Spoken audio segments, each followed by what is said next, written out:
नमस्कार, आपल्या कोकणी स्वरा किचन ह्या युट्यूब चॅनलमध्ये तुमचं स्वागत आहे। तर आज आपण आपल्या किचनमध्ये छान अशी एक वालाच्या भाजीचा प्रकार बघणार आहोत। तर चला साहित्य बघूया आणि मगच रेसिपीला सुरुवात करूया।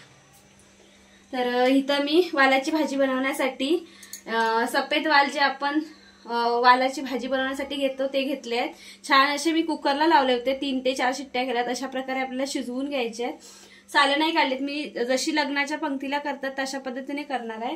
त्याच्यानंतर वांग आणि बटाटा घेतलाय, एक मोठं वांग आणि 2 बटाटे घेतलेत, पाण्यामध्ये भिजत ठेवलेत थोडा वेळ।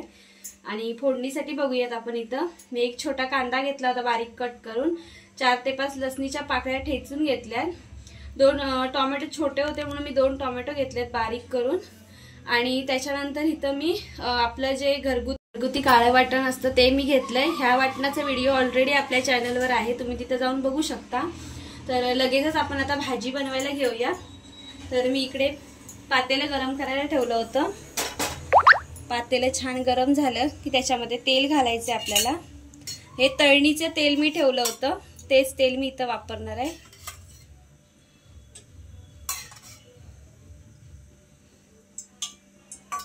तेल छान असं गरम झालं की त्याच्यामध्ये आपल्याला घालायचं आहे ठेचलेला लसूण घालायचा आहे। कढीपत्ता असेल तर तुम्ही कढीपत्ता घालू शकता। एक 2 मिनिटासाठी आपल्याला तेलामध्ये लसूण परतून घ्यायचा आहे। लसूण तेलावर छान असा खरपूस परतून घेतलाय। त्याच्यामध्ये कांदा घालायचा आहे आपल्याला आणि कांदा सुद्धा छान असा गुलाबी रंगावरती आपल्याला परतून घ्यायचा आहे।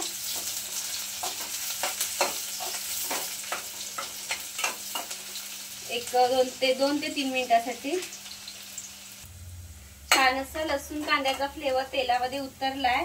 आता आपण लगेचच त्याच्यामध्ये टोमॅटो घालून घेऊया।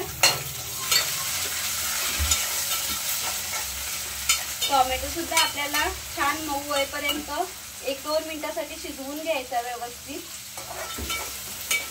1-2 मिनिटासाठी आपण टोमॅटो शिजवून घेऊया झाकण न ठेवता।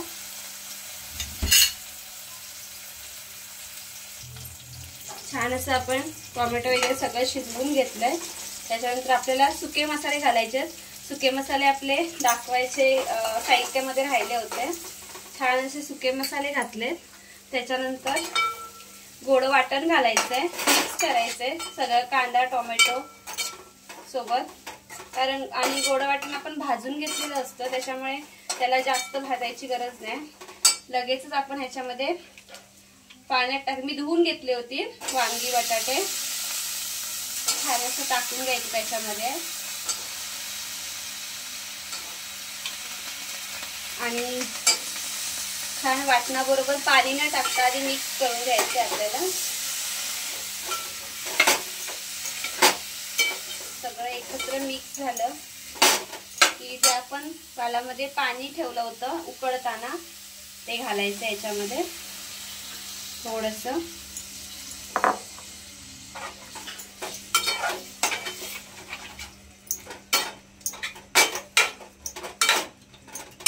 त्याच्यानंतर मीठ घालायचं आपल्याला वांग आणि बटाटे शिजण्यासाठी। मी वाल शिजवून घेताना त्याच्यामध्ये थोडंसं मीठ घातलं होतं आणि ह्याला झाकण ठेवून आता आपल्याला छान शिजेपर्यंत 2 ते 3 मिनिटासाठी झाकण ठेवून शिजवून घ्यायचं।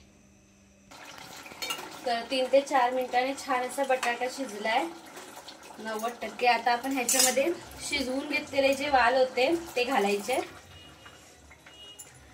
छान मिक्स करायचंय व्यवस्थित आणि परत झाकण ठेवून आपण ह्याला 2 ते 3 मिनिटं सगळी भाजी व्यवस्थित शिजेपर्यंत शिजवून घेऊया। तर मी झाकण ठेवून छान अशी 2 ते 3 मिनिटासाठी परत भाजी एकदा शिजवून घेते। छान अशी 2 ते 3 मिनिटात आपली भाजी मिळून आली, बघू शकता तुम्ही कशी अगदी रस्सेदार झाली आहे। तर आता इथं आपण गॅस बंद करूया आणि छान अशी भाजी वाढून घेऊयात।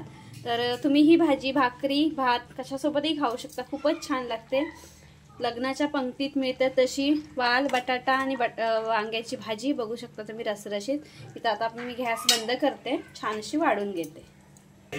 तर बघू शकता तुम्ही छान अशी आपली रस्सेदार छान अशी सफेद वालाची वांगा बटाटा टाकून केलेली भाजी छान रेडी झाली आहे, छान रस्सेदार झाले, तुम्ही बघू शकता। भाकरीसोबत, चपातीसोबत किंवा भातासोबत सर्व करा, छान अशी एन्जॉय करा। आणि तुम्हाला आजचा हा व्हिडिओ कसा वाटला हे नक्की कमेंटमध्ये सांगा। व्हिडिओ लाईक करा, शेअर करा, चॅनलला सबस्क्राईब करा आणि बेल आयकॉन दाबायला विसरू नका। थँक्यू।